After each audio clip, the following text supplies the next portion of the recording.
Yo supongo, doctor Fluvio Ruiz, que como si fuera casi un partido que será del Coatzacoalcos, estás ante la tele viendo el canal del Congreso, ¿no? No, hombre, casi fíjate que déjame decirte, mi querido Javier, que me da mucho gusto hablar contigo, como siempre, hablar desde la cuna de la independencia. Déjame decirte que estamos aquí llegando a Dolores Hidalgo, así mira. que no he estado viendo me imagino, intensísimo partido legislativo que se está. No, ya me imagino. Ahora, lo interesante es quién es el árbitro aquí. No. Tengo la impresión que el árbitro no está presente en el juego. No. Oye, ¿no? Y el que teníamos ya se retiró, ¿no? El Chiqui Drácula. Además, sobre el insigne después de 21 cuarto de siglo, fíjate que tú y yo con toda nuestra vida futbolera con el Chiquimarco. Sí, no claro. Oye, a ver, te planteo, Fluvio, agradeciéndote como siempre que estés con nosotros, en verdad, ya fuera de cualquier cuestión, es muy importante hablar contigo porque nos abres como muchas perspectivas y además hay una visión crítica y yo creo que sobre este tema tenemos que tener una visión, lo diré de manera muy académica, quizás crítica propositiva. Exactamente, y popular, dijeran los de la prepa popular, taquismo a mis amigos de por allá. Por supuesto, ¿no? Ya iba a lanzar una porra de alguna prepa, pero mejor no. Exacto. Oye, a ver, pero te planteo, Fluvio, ya está aprobado el primer dictamen. Algunos lo han interpretado como se acaba el monopolio de Pemex.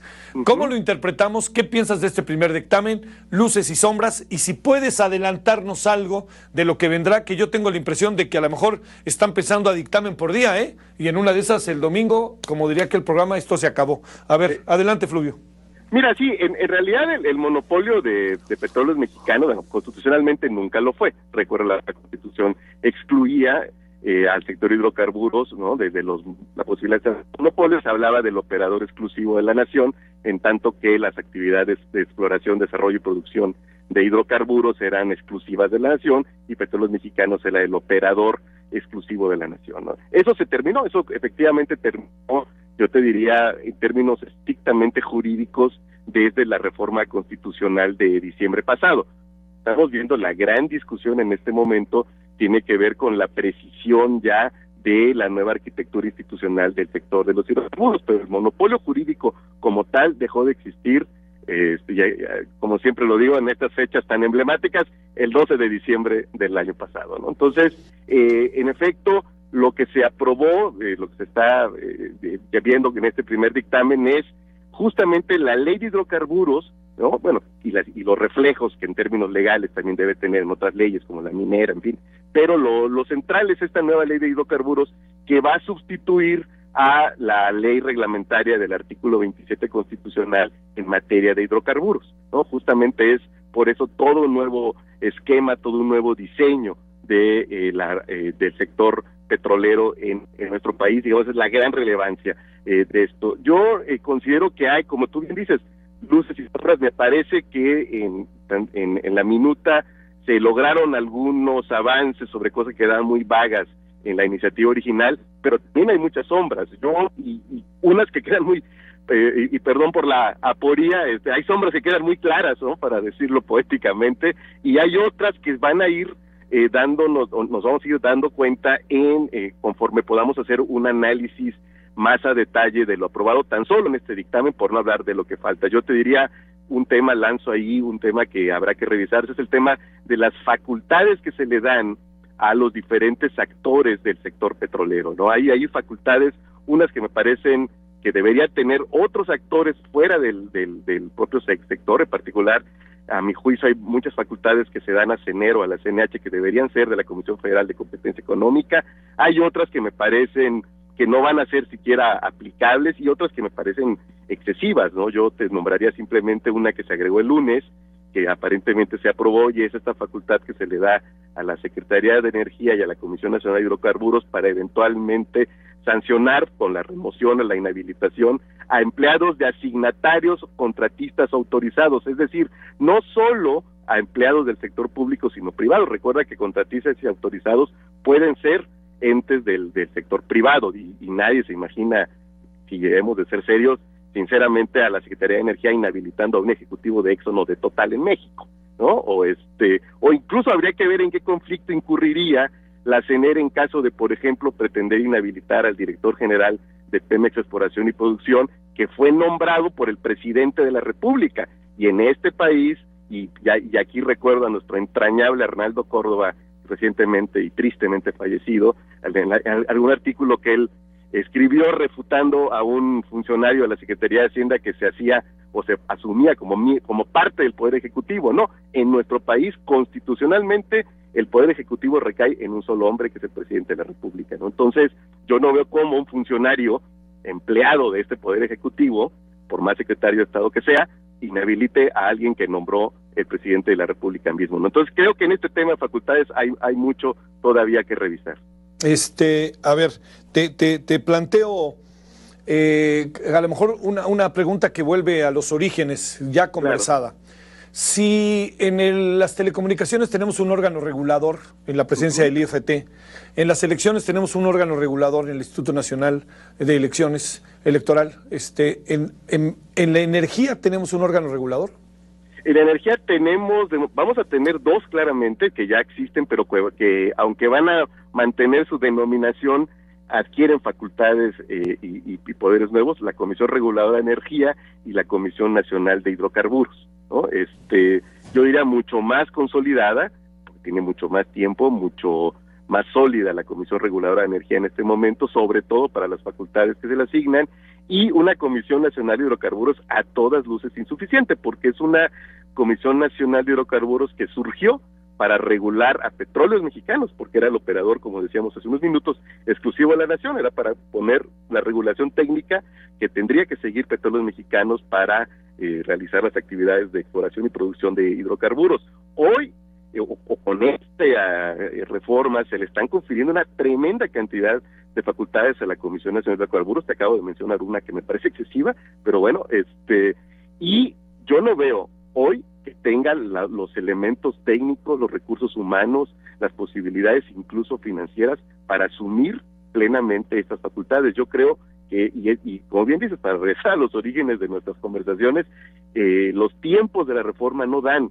para que organismos que van a jugar un papel tan relevante como la Comisión Nacional de Hidrocarburos cuenten con todos los elementos cuando ya esté plenamente implementándose la reforma, ¿no? Entonces, además de estos dos, se está creando la Agencia Nacional de Seguridad Industrial y Protección Ambiental, cuyas facultades, una vez más, habrá que revisar también, porque aquí yo tengo la impresión que en algunos de los temas, sobre todo los que tienen que ver con seguridad industrial, puede haber un traslape con funciones y facultades que hoy tiene la Secretaría del Trabajo y Previsión Social, ¿no? Entonces creo que también allá habrá que revisar. Al final de cuentas, lo que me parece tan singular, por poner un adjetivo propio de cada uno de vacaciones, es la creación de este Consejo Consultivo del Sector Energético que va a coordinar, eso nos dicen, los organismos reguladores, ¿no? Digo que es singular o curioso porque en cierta medida, si uno lee las disposiciones que vienen contenidas en la iniciativa de ley de órganos reguladores, más que coordinar, pareciera que es una instancia a partir de la cual muchas de sus decisiones podrían subordinarse a las políticas establecidas por la Secretaría de Energía. La composición misma del Consejo así lo sugiere, y entonces estaríamos en una circunstancia en la cual habría una confusión entre la elaboración de políticas públicas y la definición de elementos de regulación, ¿no? Creo que eso es también de las cuestiones que tendrían que revisarse con mucho detalle. A ver, te diría, ayer estuve en una reunión muy interesante allá en Pachuca. Estaba el gobernador y el presidente de Coparmex, y el presidente de Coparmex me dijo algo que me llamó la atención. Dice, sí, tenemos que apurar la expedición, aprobación y promulgación de las leyes secundarias en materia energética, pero lo que sí me queda muy claro es que ya no estamos, dice, ya no podemos seguir igual. Te pregunto, ya se aprobó el primer dictamen, lo que significa que se va a aprobar en la Cámara de Diputados. Así es. Lo que significa que el presidente al final la va a promulgar. Hablo del primer dictamen y tengo la impresión de que la suerte de los otros 3 dictámenes será la misma. Está echada, dijeran los romanos. Está echada, claro, sí, no, ya, ¿cómo decían? Está echada la suerte, ¿no? Creo que se dice. Bueno, te pregunto, Fluvio, ¿qué vamos a acabar aprobando con los 4 dictámenes? Ahí te va, ¿un masacote? Pues mira, yo creo que hay el riesgo de que estemos aprobando una serie bueno, ya en este caso serían al final de día leyes que necesariamente en sus puntos más finos van a tener que revisarse y cuya aplicación también yo veo muy difícil que digamos que estas queden escritas en piedra, porque empezarán a surgir estos elementos como el que te platicaba. Imagínate tú, sinceramente, a la CENER removiendo funcionarios de una transnacional. Eso es un lío hasta diplomático, si se les ocurriera un día ejercer esa facultad, ¿no? Yo también creo que la propia realidad va a ir mostrando que Petróleos Mexicanos pues no era tan malo como muchos suponían, y el hecho de que a la propia CENER se le deje esta facultad de finalmente impedir que participe, por ejemplo, en la ronda 1, ¿no? Pues también va a provocar una serie de desajustes internos. Y de hecho, y perdón si me brinco un poco, pero me parece muy importante señalar una gran ausencia en este primer dictamen aprobado en el Senado, y es todo lo relativo a la ronda 0. En la ronda 0 se mantiene toda la discrecionalidad que hemos comentado desde que se aprobó la reforma constitucional en diciembre, ¿no? Entonces, yo creo que sí hay mucho riesgo de que haya un traslape de funciones, de que haya una confusión de papeles, ¿no? de los diferentes actores, y que esta norma al final del día, pues si hay sensatez de parte de todo el mundo, pues se tuviera que revisar en esos aspectos que pudieran ser confusos o incluso polémicos. Fluvio, ¿nos vamos a hacer el harakiri? No diría yo tanto. Yo creo que, mira, como todo, salvo la muerte, todo es reversible en esta vida, ¿no? Yo espero, simplemente yo espero que haya las condiciones para una revisión. Todas las naciones que han hecho procesos de apertura las han ido afinando. Hablemos Brasil, Colombia, las circunstancias han ido transformando. Recordemos, por ejemplo, por tomar un caso ya muy conocido, que es el brasileño, como en un inicio la reforma era muy parecida a lo que estamos haciendo ahora, con tiempos, eso sí, mucho más prudentes, ¿no? En Brasil sí, como hemos dicho antes, entre las reformas constitucionales y la ronda 0 pasaron más de 3 años. Aquí se quiere hacer en un plazo mucho más breve, ¿no? Entonces, y después se fue redefiniendo el papel de Petrobras, ¿no? En el sector petrolero, dándole mayor peso en la medida que Petrobras se fue fortaleciendo como empresa y Brasil fue adquiriendo conocimientos y herramientas como Estado, ¿no? Entonces, yo sí creo que todo se puede revisar, pero sería un ejercicio de una tremenda honestidad intelectual, porque, fíjate, simplemente en el caso de Petróleos Mexicanos, se mantuvo al final del día sin mitigación esta facultad que se le da a la Comisión Nacional de Hidrocarburos para escoger a los aliados de Petróleos Mexicanos. Por ahí se plantea que Pemex dará una opinión, pero la opinión puede ser y no importa, de todas maneras la CNH decide quién es el aliado de Pemex. Bueno, esa misma CNH fue, por eso te da la importancia de revisar las facultades, es quien fijó las condiciones técnicas, quien condujo el proceso de licitación del aliado, quien va a decidir quién es el aliado de Petróleos Mexicanos, quien va a supervisar los trabajos, y por lo tanto tendría una parte de la responsabilidad si estos no se desarrollaran de la mejor manera. ¿Cuál es el incentivo para decir, me equivoqué con mi institución, el aliado fue malo, hay que cambiarlo? ¿No? Por poner usted un ejemplo de cosas que podrían ocurrir. Yo espero sinceramente que haya esta disposición en su momento, ya que hablamos de años también. Muchos de los actores que hoy han impulsado la reforma sin duda estarán presentes todavía en la vida pública del país, y tendrán que responder, ¿no? Afirmaciones que se han hecho del tipo no se compartirá la renta petrolera. Bueno, pues en 5 años va a ser muy fácil, porque vamos a poder comparar, ¿no? Por ponerte un ejemplo, ¿no? De las cosas que se pueden verificar en el mediano plazo, vamos a poder comparar en 5 o 6 años cuánto van a estar pagando y cuánto van a estar produciendo los contratistas con cuánto hubieran pagado de impuestos si se les hubiera aplicado el régimen fiscal que hoy tiene Petróleos Mexicanos, y el diferencial va a ser la proporción de renta que se les va a transferir a los privados. Entonces, todos vamos a estar aquí, espero, de veras, deseo que los actores, para que en 5, 6 u 8 años responder por nuestras posiciones en este proceso tan importante para el país. La alternativa de la propuesta del PRD, el ingeniero Cárdenas, etcétera, ¿te ofrece algo o no? Mira, sí, sobre todo justo en lo que se va a discutir en la Cámara de Diputados, es decir, lo que se definió básicamente con la ley de hidrocarburos es, lo platicamos otra vez, es la cancha y las reglas del juego y los árbitros, ¿no? Pero ahora el equipo nacional, cómo va a alinear y cuál va a ser su estrategia y las posibilidades que va a tener, la flexibilidad que va a tener el equipo nacional, o sea, Pemex, para enfrentar este nuevo juego, eso se va a definir básicamente en la Cámara de Diputados. No perdamos de vista, me parece que hay ahí en el aire la idea de que, pues, como tú me decías, esto se acaba el domingo y cada quien retirémonos a ver cómo le va a los Pumas. Bueno, en tu caso a las Chivas, algún defecto debías tener, mi querido Javier, pero a ver cómo nos va en el torneo de fútbol. No, lo que se va a discutir en la Cámara de Diputados es muy importante para darle las características a Petróleos Mexicanos para enfrentar las nuevas circunstancias. Comentábamos el tema del régimen fiscal, si se le va a dejar a Pemex como parece ser, porque eso está en la iniciativa, simplemente es un copiar y pegar de lo que hoy está contenido en el capítulo 12 de la Ley Federal de Derechos. Si ese va a ser el régimen fiscal de Petróleos Mexicanos, este debate que hubo ayer sobre el dividendo estatal, pues es una broma negra, digo, o sea, 30% de qué va a repartir Petróleos Mexicanos. Si por darte un dato, el año pasado, antes de impuestos, Pemex tuvo utilidades por 700,000 millones de pesos y después de impuestos tuvo pérdidas por 170,000 millones de pesos, ¿no? El 30% de ese, de dónde saldría un dividendo de qué, ¿no? Entonces, yo digo que quedaría en calidad de mala broma. Creo que el régimen fiscal tiene que modificarse, tiene que ser equivalente en el caso de Petróleos Mexicanos, que sería el asignatario, necesariamente equivalente al que se les va a dar a los contratistas en la modalidad de licencia, ¿no? Eso, por definición, tendría que ser económicamente el mismo régimen fiscal.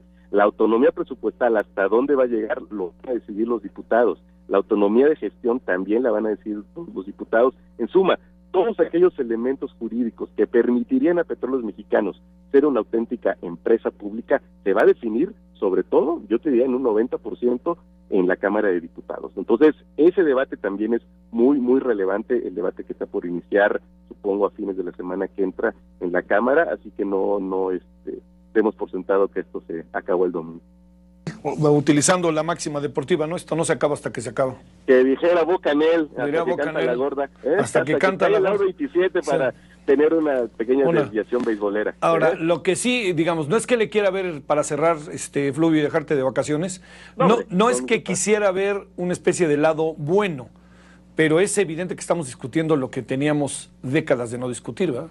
Sí, mira, yo por eso lamento que en temas fundamentales no haya la voluntad de hacerlo con toda la honestidad intelectual que requiere este momento trascendente. Yo, tú sabes, mi posición fue en contra de la apertura, pero una vez que se aprobó esa apertura, mi postura es, dentro de las nuevas circunstancias, cuál va a ser el nuevo modelo. Vamos a ir a un modelo de operador nacional dominante o de operador nacional como cualquier otro operador. Si se escogió el primero, de operador nacional dominante, entonces, ¿qué características requiere Petróleos Mexicanos, ¿no? ¿Qué marco jurídico, qué herramientas legales necesita Pemex para consolidarse como el operador dominante en el país? Y eso es mi posición, ¿no? De eso todas mis críticas, mis cuestionamientos van enfocados hacia ese objetivo, al de hacer de Petróleos Mexicanos el operador dominante, que se supone en el discurso estamos de acuerdo todos, pero te digo, hay elementos que no me convencen mucho, ¿no? Entonces creo que, por supuesto que hay avances, te decía, en el propio, ya la propia minuta frente a la iniciativa se hicieron precisiones importantes. Yo debo reconocer, por ejemplo, que en la iniciativa había una discrecionalidad total, por ejemplo, para revocar las asignaciones que recibiera Petróleos Mexicanos. Ya en la minuta hay al menos un esbozo de un proceso, no creo que sea todavía el óptimo, pero al menos hay un esfuerzo. En fin, sí hay avances, y este era un debate que efectivamente teníamos atorado. Por eso tenemos que, insisto, ser de lo más honestos intelectualmente. Yo no concibo que gente tan brillante del gobierno se enfrasque en negar que con los contratos de licencia se va a compartir la renta petrolera. Eso es insostenible, es intelectualmente insostenible. Entonces, yo creo que debemos debatir con apertura, y su argumento, pues, hay subyacente en toda la reforma. Se comparte la renta porque va a haber más renta y el Estado, aunque no tenga el 100% de la renta, obtendrá mayores ingresos fiscales. Esa es la apuesta evidente subyacente. Por eso han hecho de la actividad petrolera una actividad de interés social y orden público, con todo lo que ha generado de debate en torno al futuro de las relaciones, sobre todo yo pienso entre comunidades indígenas y entes, porque ya no necesariamente va a ser Pemex, y operadores petroleros, ¿no? Todo este debate se abre a raíz de eso. Pero en fin, me parece que este debate que dejamos atrás, que yo también debo reconocer que hemos dado en mejores términos que en años pasados, ¿no? Sé que alguna vez te decía que si algo me parece positivo de este debate es que al menos ya no estamos de patrias contra nacionales trasnochados, ¿no? Ya creo que ya queda claro que somos mexicanos, que pensamos distinto, que tenemos posturas distintas, pero por lo mismo son posturas que debemos defender con toda honestidad y no pretender cosas que no van a ocurrir. Y algo importante nada más para cerrar, veremos qué pasó, ya pasó ayer y hubo cambios ayer dentro de todo, ¿no? Fíjate lo que son las cosas, Fluvio, pero vamos a ver qué cambia hoy del dictamen 2, del dictamen 3 y del dictamen 4, a ver si se van pasando, van traduciéndose por ahí algunas nuevas posibilidades, ¿no?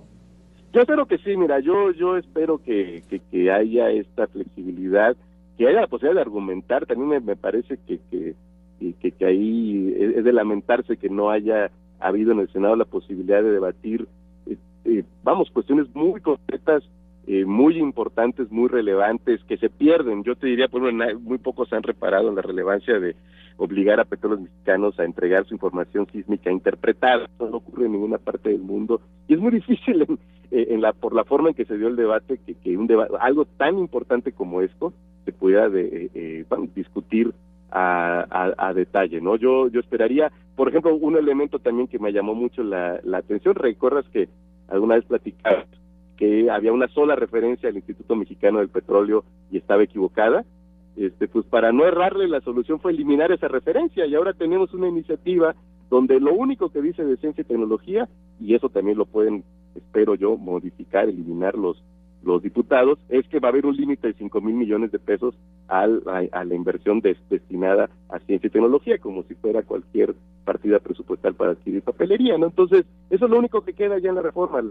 La referencia al Instituto Mexicano del Petróleo, que tendría que haberse corregido, se eliminó de plano, ¿no? Entonces, hay una ausencia total de debate sobre el peso, la importancia de la ciencia y la tecnología en el sector de hidrocarburos. Entonces, creo que ahí están más o menos las líneas generales. Insisto, lo que se va a definir en la Cámara de Diputados también es muy, muy relevante y vale la pena no perderlo de vista, aunque andemos para los símbolos. Aquí en Dolores Hidalgo, no sé si vine para reír o llorar, pero aquí estamos.